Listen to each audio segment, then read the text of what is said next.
Welcome to the Positive Sports Podcast. I'll be your host this evening, Ed Montana. As you can see, my brother Alex is not with me today. We have been super busy. Life has kept us busy. We've got these crazy things called jobs, which are really kind of annoying when you stop and think about it.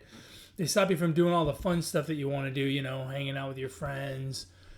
In my case, running, playing ball, watching baseball, football, whatever, watching sports. All this work stuff, it just kind of gets in the way. And I know the same goes for Alex. We still manage to watch a lot of sports, amazingly. We can squeeze time in for sports no matter what. But it's hard to get together and coordinate schedules. Anyway, you don't need to hear that boring mumbo jumbo. The fact of the matter is, it's been a while since we've talked, about 3 or 4 weeks. And the football season is really moving. We've got 2 weeks left in the football season, so I felt like it was a good time to sit down and chat a little bit about what we've seen, what we're going to see. The one thing that's happened, first before I start, let me say happy holidays to everybody. I hope everyone had a wonderful Christmas, Hanukkah, whatever it is you celebrate. I hope you had a wonderful time amongst family and friends. And if you celebrate Christmas, I hope you were good and Santa Claus brought you all kinds of stuff. I apparently was really good this year because Santa Claus brought me a bunch of stuff. So take that for what it's worth. Obviously, Santa Claus knows who's good and who's not. And I am good. Everyone else is evil. Not everyone else. But I am definitely good. I am one of the good guys. Anyway, back to football. Let's talk football. One of the interesting things that's happened this season, it's really been a whirlwind of a few weeks. It's been crazy. The playoffs and the impending playoffs always make it very exciting, right? You wonder about teams that are going to get in, teams that aren't going to get in. You get towards the end of the season, you got teams playing for home field advantage. Well, a number of big changes this year have made it even more exciting, which I didn't think was possible. They added one team, so now instead of 6, we get 7. That inevitably lets more people be a part of the conversation of potential playoff makers. But the extra game has really added some drama. It's made for the season's 1 week longer, and it's kind of drawn out this playoff push process because even when teams were 13 games in, you still had 4 games to go, which is quite a bit to, kind of be a mover and a shaker in terms of where you are in your division or in your conference in order to make a playoff spot.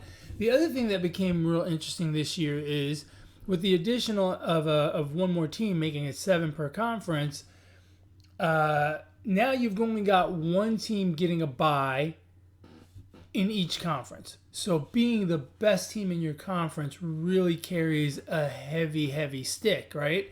That week off is super valuable. It lets you, heal up from some nagging injuries. It gives you some rest while everyone else has to keep grinding. So it is a huge, huge advantage. The race at the top is very interesting to see who's going to get that home field advantage, who's going to get the home field advantage throughout and the bye. And the race at the bottom, who's going to get in, who's not, has been very, very interesting. It's much clearer in the NFC than it is in the AFC. In the NFC, you've got the Packers at 12-3. They are 1 game ahead of the Cowboys, Rams, and Buccaneers, respective leaders of their divisions, all at 11-4. So the Packers are in the driver's seat. They've got 2 games left. They play at home against Minnesota, and then the last game of the season, they play against the Lions, albeit in Detroit. So they really control their own destiny, and they have a pretty good way of getting there, right? They could conceivably be 14-3. Minnesota has looked okay at best, at times good, at times terrible. At the end of the day, they seem to be a somewhat average football team. And the Lions are eliminated and playing out the string. So the Packers really control their own destiny. It'll take a slip up by them, and really you gotta think winning out for Dallas, the Rams, or the Buccaneers to be able to capture that top spot.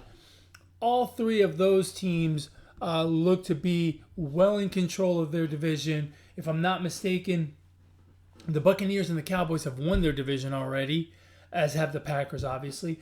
The Rams are in a bit of a dogfight with Arizona, but again, they're chasing the top spot, so there is no let-up. There is no real... obviously, being a wild card as opposed to being a division winner means you play on the road the first week of the playoffs on wild card Saturday, Sunday, wild card weekend. But they're trying to get the top spot, so it kind of doesn't matter that they're in this dogfight. They have to go to Baltimore this week, and then they finish out the season with the 49ers. So they do not have it easy by any stretch of the imagination. In fact, it may be tough. It's going to be tough for the Cowboys as well. They host the Arizona Cardinals this week and then finish the season at Philadelphia, who's fighting for a playoff spot. So it's not going to be easy for any of these 11-4 teams to win out the last two games and really put the pressure on the Packers. The Packers really look like they're in the driver's seat. Tampa Bay has a little bit easier. They go to the Jets this weekend and finish off the season at home against the Panthers, whom they just beat this past weekend in Carolina. So they have it a little bit easier. There is some pressure on the Packers from the Buccaneers, but the other two teams are really kind of fighting for their, the Cowboys are not. The Cowboys are fighting for seeding as well, but they've got it tougher than the Buccaneers, certainly. It's after that it gets dicey, and actually, it's not exactly after that. Arizona's at 10-5. They've clinched a playoff spot. Now, they could win the division and host a game on Wild Card weekend, or they, at the very worst, they're going to be a wild card. They're probably going to be a very high wild card, but they will have to go somewhere. They'll have to go face the Rams or the Buccaneers or the Cowboys. My guess it would be either the Rams or the Buccaneers, the Rams or the Cowboys, just because they've got the tougher road to hoe at the end here. I could see the Rams splitting. I could see the Cowboys splitting these last two games. And I think the Buccaneers are going to win out. And I think the Packers are going to win out. So right now I'm thinking Packers 1, Buccaneers 2, and then Rams and Cowboys 3-4. And, the Cardinals look pretty solid to be that top wild card team. They could conceivably win the division, in which case they would host a game wild card weekend. So they're in. Now, after that is where it gets dicey. There's 2 spots left, and there's 6 teams competing for those 2 spots. Now, let's start at the top of that group. San Francisco and the Eagles, both 8-7. Behind them, you have the Vikings, Falcons, and Saints at 7-8. And then, finally, still in the hunt, technically, the Washington football team at 6-9. Now, look, I hate to be that guy that just talks chalk, but this one seems pretty easy to me. Philadelphia's going to get in. Philadelphia is playing good football. They go to Washington this weekend to play a Washington team that is banged up and really not playing good football. And then they finish the season off against the Cowboys, which is a rivalry game, but it's at home, which is a big plus for them. And the Cowboys could conceivably have nothing to play for. No shot at the 1 seed, and then being 2, 3, or 4. Of course, you want to be as high as you can, but the sense of urgency won't be the same for them as it will be for the Eagles. So I think the Eagles get in. And now we're talking about that 7th spot. And this is where it gets a little dicey. San Francisco is in the driver's seat for that spot as well. And the scheduling gods have smiled upon them this week in that they get to host the Houston Texans. So, you got to figure they can win that game. Of course, don't tell the Chargers that, who lost to the Texans this past weekend. So they've got that game, and then they finish the season having to go to LA to play the Rams. I've already mentioned the Rams and what they're up against, so who knows what's going to happen there. It's going to be tough. But it looks good for them to at least go 1-1, maybe 2-0. Here's the problem. Here's the rub with the 49ers. News out of San Francisco yesterday is that Jimmy Garoppolo has a torn ligament and a fracture in his thumb. Now, whether he's going to play through that or not, that's an issue. That's a big issue for a guy who has not had the most stellar season, for a guy who has struggled a bit at times with passing accuracy, for a guy who really is on a bit of a hot seat in terms of, is this guy going to be our quarterback going forward? So, while the Niners are in the driver's seat, they currently sit at 6, which means they hold some tiebreakers. It's not looking easy. In spite of being the 6th seed right now, firmly in the playoffs, and having to play the Texans in San Francisco this weekend, it still looks a little dicey to me for the Niners. You go a little bit further down, you've got the Vikings, Falcons, Saints, all at 7 and 8. Look, the Saints, I think we can go ahead and say the Saints are not going to make it, right? The Saints get to play at home against Carolina this weekend before finishing out the season at Atlanta. That could be a do-or-die game for both of those teams. The problem is the Saints have injuries all over the place. They've got COVID issues. It's just not going well for them. We saw what they did against Miami this past Monday. It was a train wreck. The offense was a complete and total train wreck. They only have Alvin Kamara out there by himself on offense, it seems like. It's just not going to happen for them.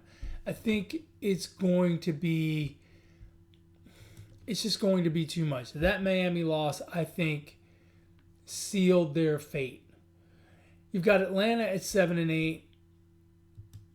They've got a tough road to hoe because they have to go to Buffalo this week. Not easy to play. Not an easy football team to play.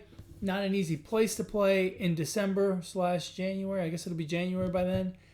It's just not going to be easy. A Buffalo team that is in a dogfight to win the AFC East. So their schedule really not favorable to them. And look, at this point in the season, as much as you look at the records and whatnot, you really got to look at the schedule because it's who you play. I mean, San Francisco, like I mentioned, is being gifted having to play the Texans here in week 17. But, and then the Falcons have to go to Buffalo. Obviously they got the harder end of the scheduling deal. Not that the scheduling gods knew this up front, but it's going to be harder for them. And then they finish off with the Saints, who could be eliminated by that point, have nothing to play for, or could be still in it, which would make for a very interesting game. And then the other 7 and 8 team that we're talking about, Minnesota, they, as I mentioned earlier, have the tall task of having to go to Green Bay and then finish out the season at home against the Bears. Now, going to Green Bay is not going to be easy because Green Bay is obviously playing for something. So Green Bay is going to, give it all they got. So it looks tough for Minnesota. And then finally, you've got Washington. Look, I think Washington's done, for lack of a better word. I mean, they play the Eagles this weekend, and that could be the final nail in the coffin because I'll tell you what, Philly's looking good lately. They're running the ball well, and Washington's just decimated with injuries and COVID issues and whatnot. They're fighting amongst themselves on the bench. It's not going to be pretty. I think they're done this weekend. They finish off with the Giants, which, if they manage to pull off a win against the Eagles, would make things very, very interesting. But I just don't think it's going to happen for them. I love the way the NFL has made the last week, almost even the last 2 weeks, just divisional games. It makes it really, really compelling from a scheduling perspective. Obviously, there are some games that go across conferences, across divisions and even across conferences. But the last week of the season is all division games, which, a lot of times you can throw records out the window with those division games because the rivalry is that heated. let's look over at the AFC. Now, for listeners of this podcast, I'm going to go ahead and on the record apologize right now because I said, the genius that I am, I said that Kansas City looked like they were done. Earlier in the season, they just looked a mess. They looked uninterested. It did not look good. And now, as we enter the last 2 weeks of the season, we find that they sit atop the AFC conference standings. So, I was a little bit wrong. Maybe just a little bit, maybe that much. I was off a little. Not only are they atop the division, they are in the driver's seat. They sit very pretty atop the AFC. They have a 1-game advantage over Tennessee, so they are at 11-4, and in the driver's seat to get that bye throughout the playoffs. They have the Bengals at Cincinnati this week, which will not be easy, and then they finish off at Denver against the Broncos, a Broncos team that is in, at the very tail end of the teams that are still eligible to make the playoffs. So they may not be in the playoff hunt anymore by the time that game rolls around. Now, the game against Cincinnati is not going to be easy. They should beat the Bengals. But remember, they lost earlier in the year to Tennessee. So they need to win the AFC outright in order to get that bye. Otherwise, if they tie with Tennessee, Tennessee would get that tiebreaker. Now, Tennessee does not have it easy. They're still fighting to win their division because Tennessee is at 10-5, Indianapolis at 9-6, nipping on their heels.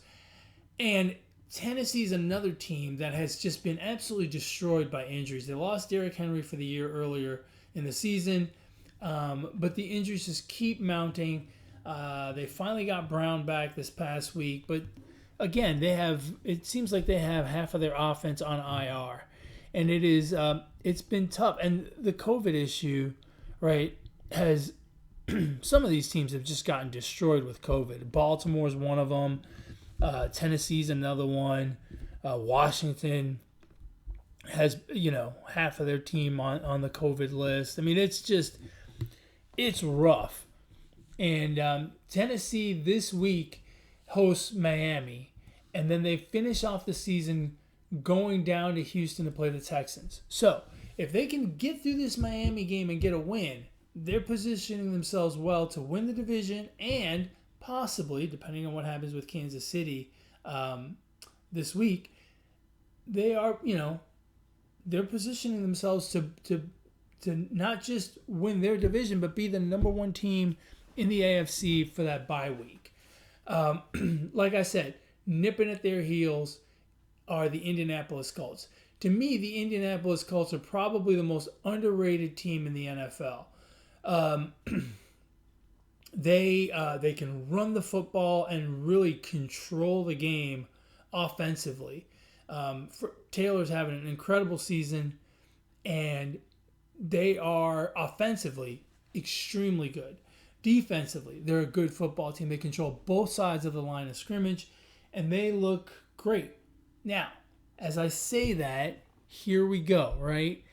The dreaded COVID. Come to find out today, Carson Wentz will not play in this weekend's game against the Raiders at home because he is on the COVID list. Now, they finish off the season in Jacksonville against the Jaguars, so you would think that that's going to be a win for Indianapolis. But now this Las Vegas game has become much more difficult without Carson Wentz behind the wheel. I still think they can get it done. They're that good of a football team when it comes to running the football. I think they can do it. Vegas is obviously, they're playing for their playoff lives. They're one of the many 8-7 teams down there trying to get in as a wild card. They're not going to win their division, obviously, because they're in the division with the Chiefs. So they have everything to play for. But Indianapolis is just too good. Indianapolis wins this weekend. Indianapolis wins both of their games, and they're going to make the playoffs either as a wild card or as a division winner, but they're definitely making the playoffs. And then you look at a couple of other 9-6 teams. Well, there's one that's real simple, right? The AFC East. You've got the Bills and the Patriots tied atop the AFC East at 9-6. The Bills have the tiebreaker right now, but that could change as the last 2 weeks play out. Buffalo gets to host Atlanta this week. New England gets to host Jacksonville. Two very winnable games for both of those teams. Buffalo then goes and plays the Jets in the last week of the season, while New England gets to finish off the season against the Dolphins. So, when it comes to the schedule, big advantage to the Buffalo Bills. Sure, New England's got it easy this week with the Jaguars, but Miami is in a dogfight to get into the playoffs. They're one of those many 8-7 teams, and they're playing well. Yeah, are they beating up on bad teams like the Jets sometimes? Sure. Did they get a bit of a gift by having half of New Orleans be on the COVID list this week when they had to go to New Orleans and play them? Yeah, sure. But the fact of the matter is, they're winning the football games that they have to play. They're winning the games on their schedule. So while not in an impressive list of teams that they've beaten, the fact of the matter is, they've beaten them. This is a team that started 1-7 and now has ripped off 7 straight, and if I'm not mistaken, probably in the driver's seat for one of those playoff spots. Now, the end of the season here is not easy for them. They have to go to Tennessee, and they have to play the Patriots. So it's not easy. But remember this. Early in the season, the Dolphins beat the Patriots in New England. So do not sleep on the Dolphins. I'm sure you have over the last 7 weeks thought, ho-hum, the Dolphins. But they're playing good football. And most importantly, they're staying healthy, right? So they're playing the games, they're playing the teams that are put in front of them, and they're winning those football games. Flores has done an excellent job with that team. Tua looks like he's maturing into the role of leader, into the role of an NFL quarterback. And you can't sleep on them. They've beaten the Patriots once. They could beat them again. It can happen. Obviously, I think Buffalo and New England both get in. I think Buffalo is in the driver's seat when it comes to winning that division, but New England will get in as well. And then let's look at the AFC North. The Bengals lead that division at 9-6.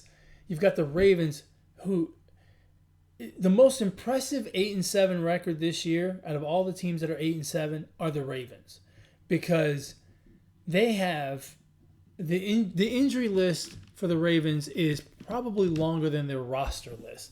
Their list of inactives is probably longer than their list of actives.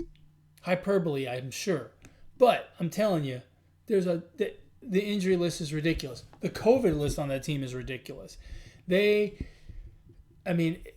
a wonder that they've won 8 games this season. It really is. It's amazing.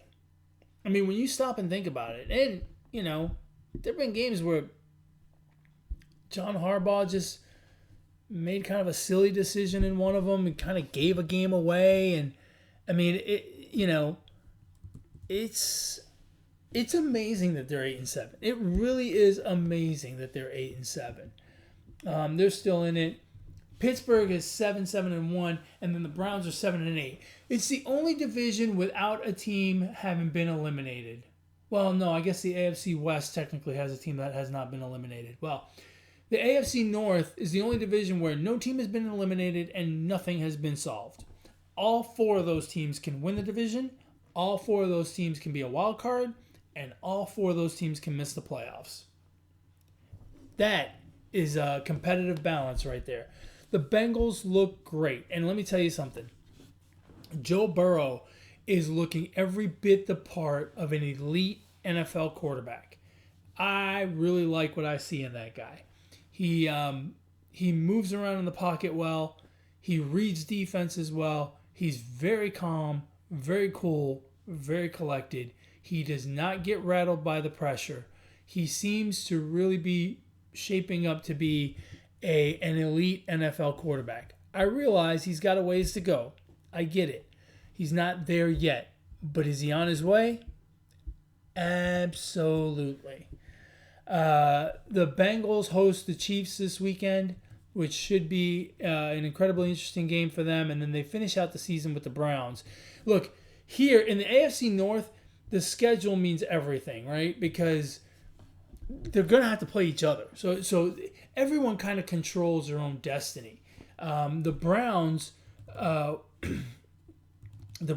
play on Monday night at Pittsburgh, and then they play Cincinnati at home. So, look, they could very easily win both of those games. Well, not very easily, but they could win both of those games, be 9-8, and maybe even win the division at that point, right?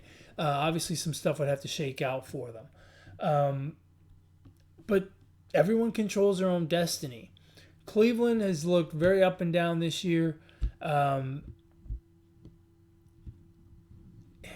Some of it has been COVID. Some of it is just the inconsistency of Baker Mayfield.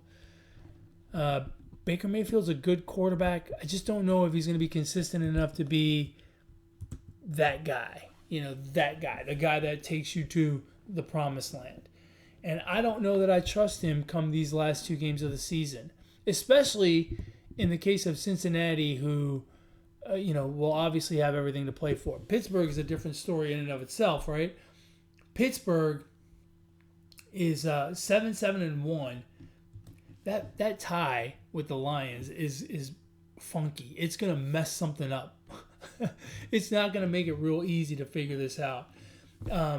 They play the Browns this weekend at home, and then they have to go to Baltimore for inevitably a tough game with the Ravens. That's not going to be easy.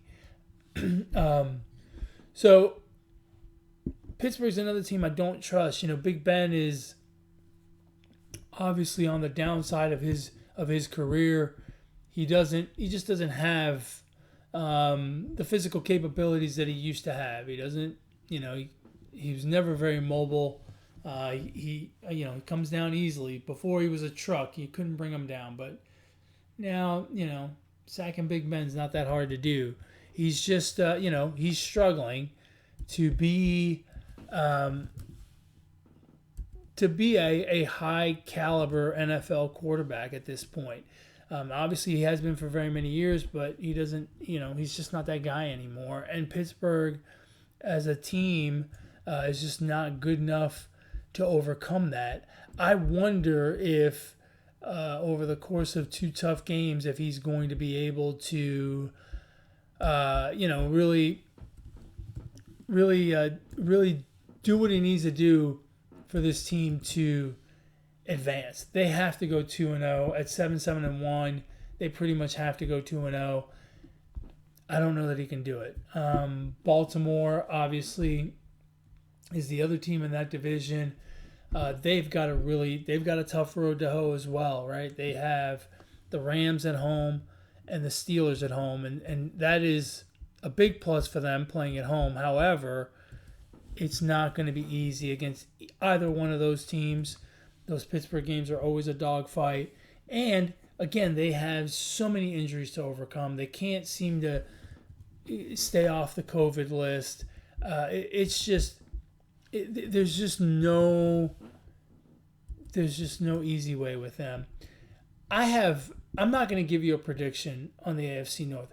I have no freaking idea. It is confusing as can be. All of the different variables of who can get in and how and this, that, and the other thing confuses the hell out of me. And at the end of the day, Cincinnati's really the only team I have faith in. The other three teams I have no faith in for a variety of reasons. So I really don't know what's going to happen. I think Cincinnati makes it. But other than that, I couldn't tell you if those other three are going to make it as a wild card, not make it as a wild card. I have no idea.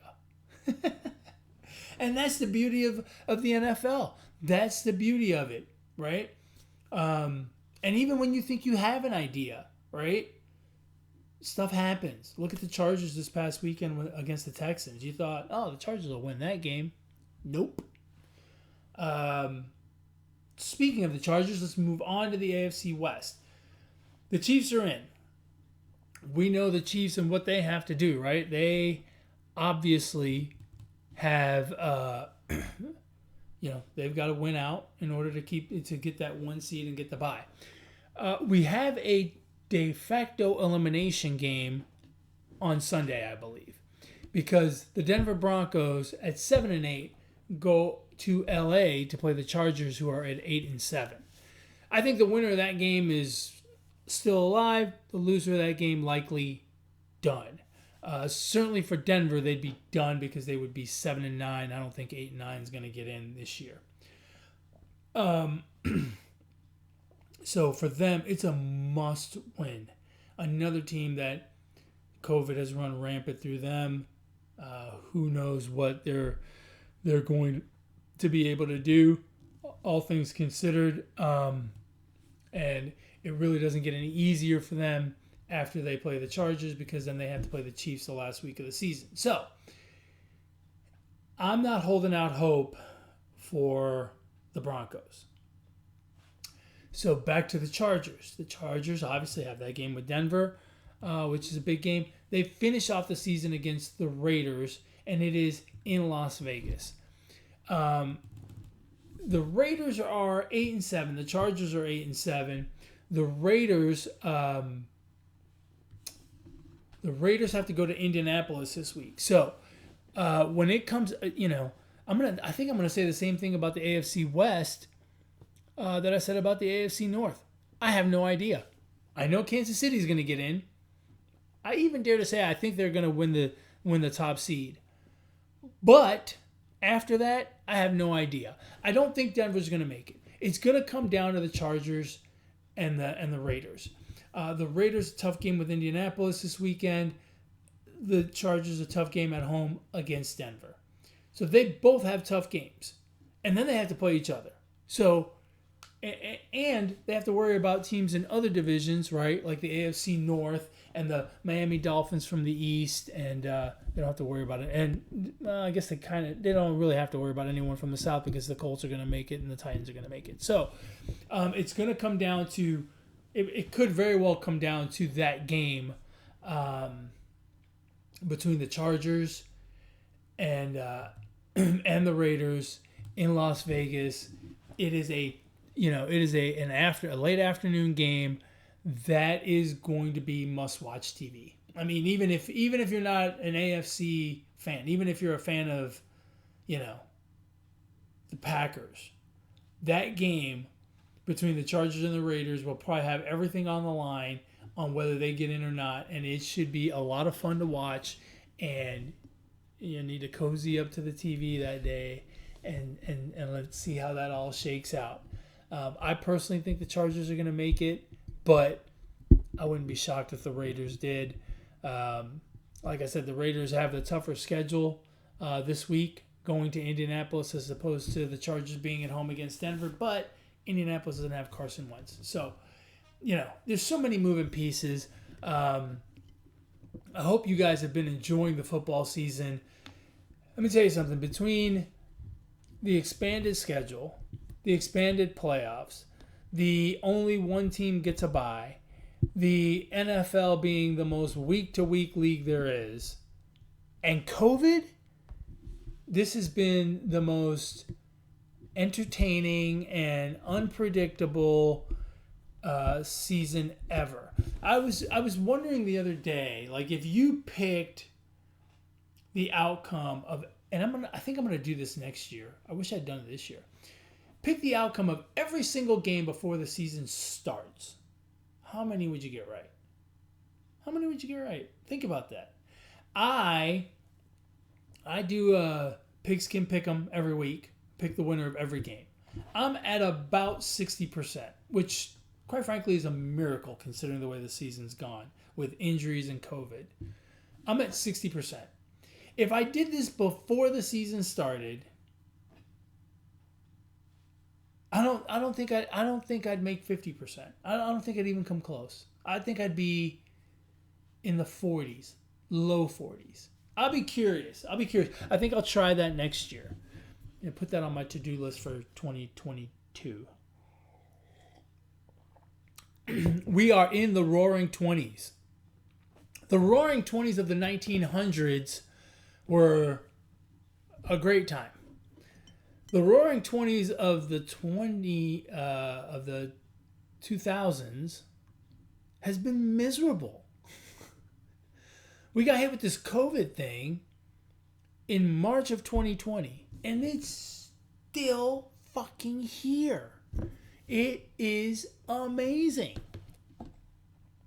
We have had a miserable 2 years to start this decade. The roaring 20s. These are not the roaring 20s of the 1900s. These are the roaring 20s of the 2000s. And they are the miserable 20s. Maybe miserable's pushing it. Maybe miserable's going too far. Anyway, just food for thought. As always, folks, you can catch our show on YouTube, Podbean, Google Play, iTunes, Spotify, whatever podcast platform you choose for your listening pleasure. You can find the Positive Sports Podcast.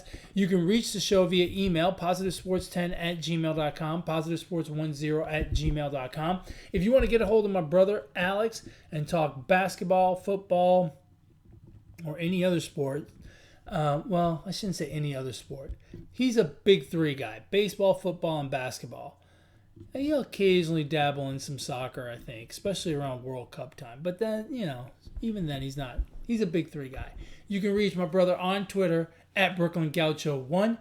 And if you want to get a hold of me on Twitter, I talk about any sport and every sport. I don't care. I love sports. All of them. All of them. I'm like a fat man at a buffet, man. I love me some sports. So any sport you want to talk about, or food, because I'm a big food guy too. If you guys go on my Twitter, you'll see I made some superhero muffins, they're called. And look, I'm not a baker, but they were delicious. Delicious. I was shocked. I was absolutely shocked, but they were delicious. Trust me on that. Food, sports, whatever, on Twitter. You can reach me at eMontana21. That's all I have for now, folks. Hey, look, the weekend is coming up. It's not that far away. I may have another show for you before the weekend's out. Who knows? Things change so fast in the NFL. May have more to talk about. I don't know. But whatever you do, stay safe out there. Stay away from the vid. Okay? Don't catch any COVID.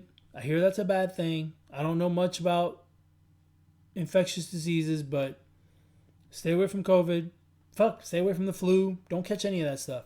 Don't catch anything. Screw it. Stay safe. But, as always, folks, be the positivity. Ignore the negativity. Peace.